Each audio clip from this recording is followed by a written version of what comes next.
Subhanallah walhamdulillah wa la ilaha illallah. Ilahi anta maksudi wa ridhaka matlubi, a'tini mahabbatak wa ma'rifatak. Jamaah sidang solat Jumat sekeyakinan seakidah yang kami muliakan. Marilah di awal perjumpaan kita pada siang yang berbahagia ini, tiada kata yang patut kita ucap di awal melainkan senandung puji syukur kepada Allah Subhanahu wa taala yang masih menitipkan kita kehidupan, masih memberikan kita kesempatan untuk bisa hadir ke tempat yang mulia ini untuk beribadah, bermuraqabah dan bermunajat kepada Allah Subhanahu wa taala. Salawat dan salam keharibaan baginda Rasulullah sallallahu alaihi wasallam, seorang nabi yang diberikan kelebihan oleh Allah Subhanahu wa taala, sebagaimana yang kita ketahui bersama dalam ayatnya, nabi adalah seorang manusia yang dipilih oleh Allah. Beliau tanpa meminta diberikan kelapangan dada yang luar biasa. Tertera jelas dalam ayatnya, alam nashrah laka sadrak. Begitu pula hamba Allah Nabi Muhammad dimudahkan segala ucapannya, dalam perkataannya, dalam membawa risalah Allah, sedangkan Nabi Musa berdoa dan meminta kepada Allah, baru Allah berikan kepada beliau. Selawat dan salam kepada al dan sahabat beliau sekalian yang telah seiring bahu seayun langkah ke puncak sama mendaki bersama baginda Rasul, ke lembah sama menurun, berat sama dipikul, ringan sama dijinjing, tak lapuk dikala hujan, tak lekang diterpa mentari, dalam membantu perjuangan yang suci ini, yakni Islam, agama yang mulia, agama saya, agama anda, dan agama kita semua. Yang kita hormati guru kita bersama, Abi Imam Syekh, pengurus masjid, jamaah sidang solat Jumat yang tidak mungkin kita sebutkan namanya satu persatu. Insya Allah semuanya kita akan dimuliakan oleh Allah. Ya Rabb, kami berkumpul di Jumat terakhir dalam bulan suci Ramadan, di mana hari ini, waktu ini merupakan waktu yang Engkau istijabah doa. Maka kami meminta kepadamu ya Rabb, kumpulkan kami seperti hari ini kelak di yaumil qiyamah dalam surgamu, Jannatul Firdaus, Jannatul Ma'wa, bersama baginda Rasul Nabi Muhammad sallallahu alaihi wasallam. Amin. Amin ya rabbal alamin. Hamba Allah orang silun adun ado yang lun tuan pemulia.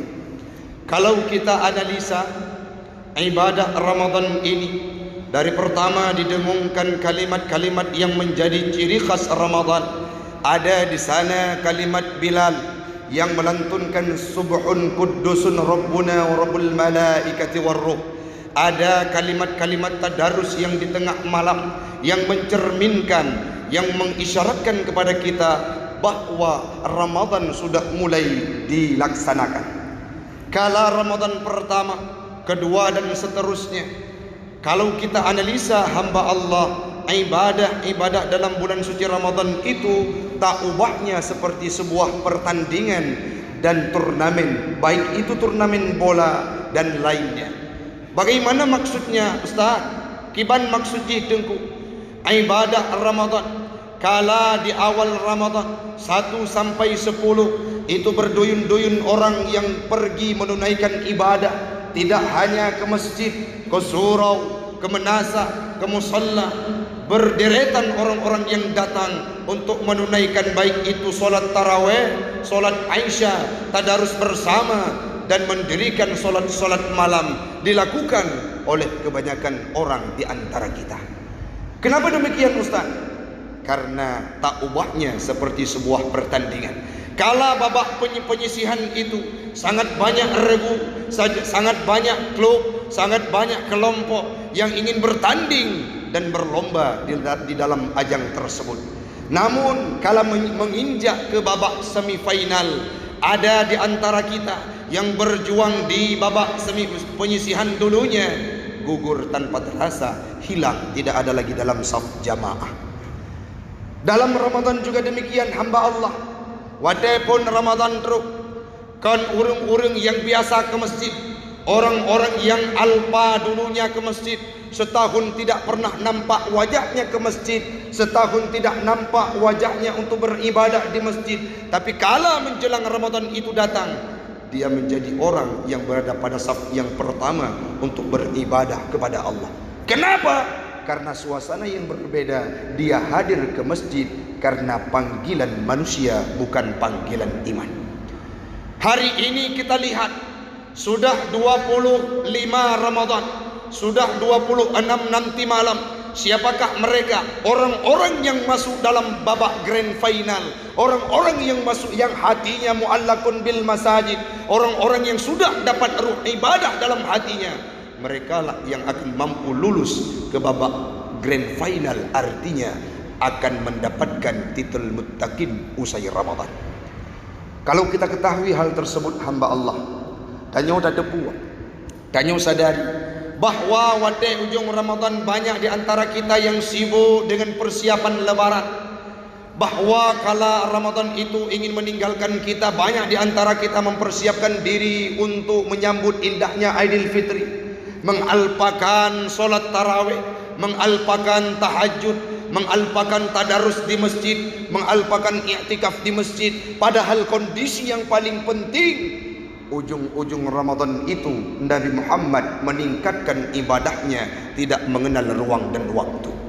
Dalam sebuah hadis yang pernah kami baca, hal yang paling sering dilakukan oleh Nabi dalam 10 terakhir Ramadan, beliau beriktikaf, berdoa dan melantunkan kalimat-kalimat yang dirindukan oleh Allah Subhanahu wa taala.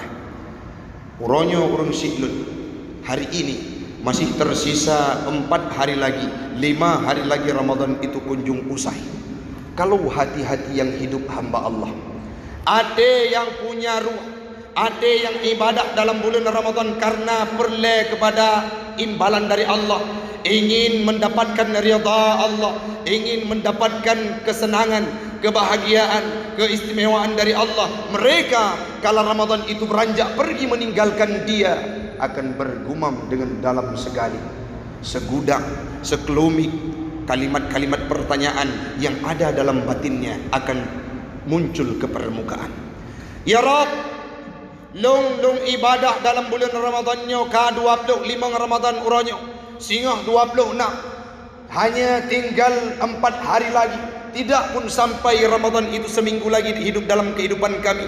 Akankah Ramadan tahun depan kami diberikan kesempatan untuk bisa hadir ke Masjid Al-Hikmah Cunda, beribadah bersama imam masjid, beribadah dengan imam zikir kami, solat tarawih kami, tadarus kami? Akankah engkau berikan umur kami di tahun yang akan datang hamba Allah? Ataukah usai Ramadan ini, kala kalimat takbir hari raya itu dikumandangkan, Allahu Akbar, Allahu Akbar, Allahu Akbar walillahil hamd, kala itu datang malaikat Israel menjemput nyawa kita hamba Allah. Tidak bisa kita lihat indahnya Ramadan tahun depan. Padum nale uronyo, urung-urung yang bangga dan senang dirinya sudah bisa berada pada 24 Ramadan, 20 Ramadan, tapi tiba-tiba hamba Allah mengutuskan malaikatnya untuk mencabut nyawanya karena sudah sampai batasnya. Beliau beribadah sebelumnya, tetapi tidak mampu mengantarkan bulan suci Ramadan sampai sebulan penuh karena ajalnya sudah tiba pada waktunya hamba Allah. Kelebihan bulan Ramadan ini sangat luar biasa. Orang yang mendapatkan Lailatul Qadar itu lebih baik daripada 1000 bulan. 83 tahun kita hidup di dalamnya. Kalau kita dapat satu malam Lailatul Qadar, maka kita akan lebih mulia daripada 1000 bulan kita hidup di dalamnya. Dalam bulan Ramadan pula, di akhir Ramadan akan diberikan prioritas surga oleh Allah kepada siapapun yang merengkuh rahmatnya, diampunkan dosa oleh Allah. Man qama ramadana imanan wa ihtisaban ghufira lahu ma taqaddama min zambi. Orang-orang yang mau mendirikan malam-malam Ramadan taraweh kita, zikir kita, datang ke masjid di sepertiga malam untuk beriktikaf dan bermunajah pada Allah. Tak bayangkan tidun yang kau lihat long salah. 1 tahun yang lalu saya melakukan kesalahan dan kealpaan. Ya Allah, kadangkala long pernah murka dengan orang si, kadangkala long pernah salah su dengan tetangga, karena kadangkala long kerja dalam instansi pemerintah, tergiur dengan lembaran rupiah, sehingga saya mengorbankan kemaluan saya, mengorbankan rasa malu saya untuk mengambil hak orang lain. Saya lakukan kesalahan demi kesalahan setahun yang lalu. Malam ini, di malam 26 Ramadan nantinya, saya bermohon kepadamu, ampunkan dosa saya ya Rabb. Kita datang mengetuk pintu Allah. Kalau itu kita lakukan di akhir-akhir Ramadan hamba Allah, yakinlah Allah tidak akan memalingkan wajahnya menyambut kedatangan kita dan diberikan kita keampunan.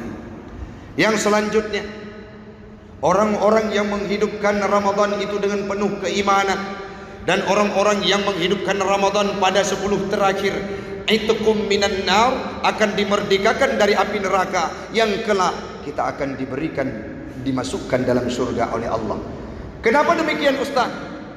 Orang-orang yang puasa karena Allah, orang-orang yang puasa karena lillah, kan karena manusia, akan mampu memanage nafsunya dari nafsu lawamah, dari nafsu amarah, berubah menjadi nafsu mutmainnah. Dalam surah Al-Fajr Allah menegaskan bahwa ya ayyatuhan nafsul mutmainnah irji'i ila rabbiki radiyatan mardiyah, wahai jiwa-jiwa yang tenang, kembalilah kepada Tuhanmu yang ridha meridai. Kalau kita sudah termasuk dalam kategori nafsu mutmainnah, fadkhuli fi ibadi, masuklah dirimu sebagai hambaku, kata Allah, yang berhujung dengan kalimat yang kita nanti, fadkhuli jannati, masuklah engkau dalam surgaku. Artinya orang si'lun, dalam ayat yang sudah disampaikan oleh Allah, memang benar adanya orang-orang yang berpuasa karena Allah, mengekang hawa nafsu, sehingga terwujud pribadi yang berkarakter nafsu mutmainnah. Kita insyaallah long drone kita nyoban Bandung yang berada di bawah atap Masjid Al-Hikmah Cunda ini, kelak usai Ramadan, kalaupun kita menghembuskan nafas terakhir karena berpuasa dengan penuh keimanan sehingga mampu mewujudkan nafsu mutmainnah, insyaallah kita akan dimasukkan dalam surga oleh Allah Subhanahu wa ta'ala. Dan itu merupakan ending terakhir dalam kehidupan kita hamba Allah. Maka orang si'lun, di akhir paparan singkat ini, dalam durasi waktu yang sangat singkat, mari saban sari dapat udip malam-malam Ramadan yang hanya tinggal pada malam itu, di mana Rasul yang sudah diberikan surga oleh Allah, Nabi yang sudah diberikan jaminan surga oleh Allah, beliau beribadah dalam bulan suci Ramadan. Kala ujung Ramadan itu, tak ubahnya seperti orang yang mengemban dosa menggunung. Nabi ini ibadah bak bulan Ramadan menjelang akhir, lagi orang yang akan kepetamang dalam neraka oleh Allah. Kalau ditanyakan oleh Aisyah, kenapa demikian engkau beribadah saking takutnya ya Rasulullah, bengkak kakimu untuk sujud kepada Allah? Rasul menjawab, aku diberikan kelebihan demi kelebihan oleh Allah, diberikan jaminan surga oleh Allah. Hari ini, kala ini, dalam bulan suci Ramadan, aku beribadah hanya untuk bersyukur kepada Allah terhadap nikmat yang sudah diberikan. Kita belum dijamin surga, kita belum tahu bagaimana amalan kita. Malam ini, hari ini diberikan bulan suci Ramadan yang dapat segudang kelebihannya. Mari kita manfaatkan hamba Allah. Semoga kita kelak akan bersama Rasul dalam jannah, dalam surganya Allah. Amin. Amin ya Rabb.